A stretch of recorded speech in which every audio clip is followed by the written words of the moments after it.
everything you We have. are super fine. Kill him. Kill him. Joke goes. Good shit. Wow. We are Gamer. world third. World third. World third! Whoa! Nice. Impressive. 3 or 4. Skippy D! Woohoo! In a wild turn of events, my guild ended up being the third guild in the world to down Deathwing on Heroic in Cataclysm Classic, and man, what a ride it was. We did not expect to get as good of a ranking as we did, but we put in some good effort, and there were some pretty big things I learned in that process that will hopefully help you in progress in Dragon Soul as well.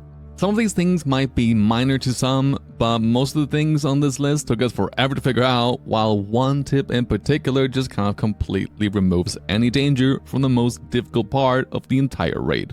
By the way, pretty much everything I've learned has been shared over the last few weeks on my Twitch, where we also stream the race. It has been so much fun engaging with the community over there, and I hope that you will join us as well if you haven't already. Alright, let's get started with the tips. Ultraxion has an enormous hitbox, and it may be tempting to stack as a raid all the way at the back of that melee range in order to be close to the crystals that spawn for the healers or to allow warriors to charge weave. However, since you have so many people now rocking the LFR version of Girthlack, you may want to rethink your positioning.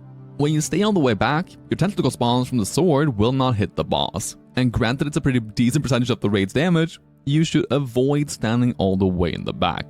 Each healer will have to do a small little jog to get the crystal once per fight. They will survive. That being said, no need to stay all the way in the front either. On spawn Deathwing Heroic, the amalgamation will give you a debuff called Blood Corruption. This debuff starts off as a negative buff, exploding and wiping the raid if you let it go off. However, if you dispel it enough, it will turn into a positive debuff called Blood Corruption Earth. Once this debuff expires on a target, it will grant them 40% damage reduction for the rest of the fight, and thus getting these debuffs on your tanks early is super important. It took us forever to figure out that you could actually predetermine who the debuff goes on, rather than just hoping for RNG to go your way. If you imagine his spine as a line, the debuff will always want to leap across that line. If you have your targets you want to force the debuff onto on one side with the rest on the other, you'll always get the debuff on your desired target. Once one tank gets the buff, he moves over to the other side with the rest so as to not get multiple applications. Once all tanks have the buff, everyone moves to the middle and the fight proceeds like normal. On Madness, the biggest tank buster is cast by Mutated Corruptions through Impale. On 25-man Heroic, this ability deals 1.2 million damage when unmitigated. Of course, armor reduces a lot of that, but the rest has to be covered through your own defensives and external cooldowns. This is generally one of the most common reasons for wipes early on, and is only really solved by proper coordination. The timing is rather awkward as there tends to be not quite 3 minutes between each impale, so you can't use your 3-minute wall on every single impale. A way to make this mechanic slightly more safe is to equip Stay of Execution from Revered with Avengers of Hydrael in Firelands. This trinket will allow you to absorb a guaranteed 57k damage on every single impale due to its 2-minute cooldown. Once you figure out a rotation, this quickly becomes irrelevant, but it can be a quite nice help early on, especially if you lack external cooldowns in your roster. Give me a ping on Discord if you want our assignments on how we deal with the impales if you want a bit of a starting point during progression. You may have scrolled through logs recently and found something strange. Blood decays are somehow pulling close to 50k DPS in Ultraxion. Now, if you've been hanging around the stream over the last few weeks, then this should come as no surprise, as we've been talking about pure blood decay DPS quite a few times.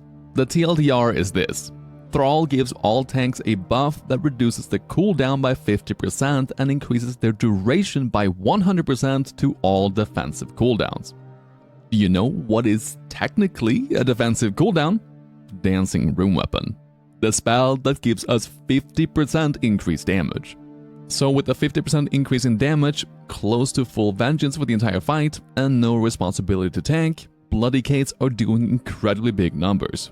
Currently, it's mostly unholy DKs that swap over to unoptimized gear sets and full rotations while still performing some of the best DPS in the world. I might make a full video on how to optimize for blood in this fight, but if you're a DPS DK who wants to bring more damage, more utility, more defensives, and great soaking, go blood. Okay, so this might be the most broken thing on this list, and while it's not an exploit, it makes me a bit sad that it's in the game. We didn't know about this trick when we cleared the raid, and I'm quite happy we didn't, but now that the cat's out of the bag, anything goes. Alright Riyani, stop yapping. What is this non-exploit exploit that you're talking about? Okay, so during Madness of Deathwing, you have 4 platforms. On every platform, one mutated corruption will spawn who will A. impale a tank, like we talked about earlier, and B. use crush on a target that will do damage to everyone in said projectile. This is usually dealt with by having the raid segmented into different groups while out healing the damage. The damage on its own is not super scary, but on the last platform, you'll be dealing with an absolute crap ton of incoming damage, and a crush can quite easily kill a few raid members, just like it did to us during the race. However, this ability is not random. Everyone in your raid will have an identification number called a GUID, which is basically based on how old your current character is. The lower the number, the older the character. The mutated corruption has absolutely no chill and always targets the oldest 2 people and alternates crushing the 2. This means if you figure out who has the lowest GUD ahead of the fight, you can basically ignore this mechanic altogether by having those 2 people stand outside of the raid.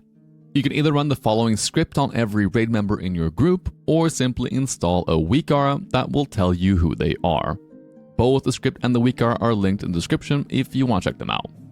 It is kind of cringe that it works this way, but it is what it is. On Hagara, you'll have 2 animation phases that the boss alternates between. During the lightning phase, the objective is to power all of the conduits around the room. Normally, you'll drag the lightning ad that spawns out to one of these conduits, and power it, and then use your raid to connect the lightning to each of the conduits to overcharge them, triggering the end of the phase. However, on both 10 and 25 men, you can get the intermission phase over and done with in just a few seconds. Drag the ad to the middle of the room and have your raid pre-assigned to a spot to instantly chain the lightning to overcharge the conduits in a matter of seconds. On 10 man, you'll have to do this in 2 steps as you have 8 conduits to overcharge. I helped out with the Wowhead boss guides for this raid here, and if you want to have a look at how to assign your raid, illustrations can be found there. When ad tanking on Smile of Deathwing, you'll take many small hits. That means the durability on your shield will go down quickly.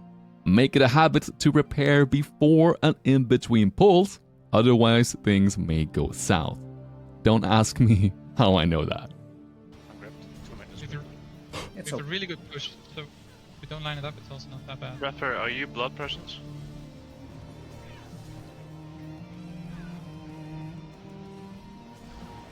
Oh my god. You have to play on Holy Man. Grip soon. Hey guys, jump. Break the grip. Can't believe that happened. Jesus, man. That's all for now. Thank you very much for watching. Until next time.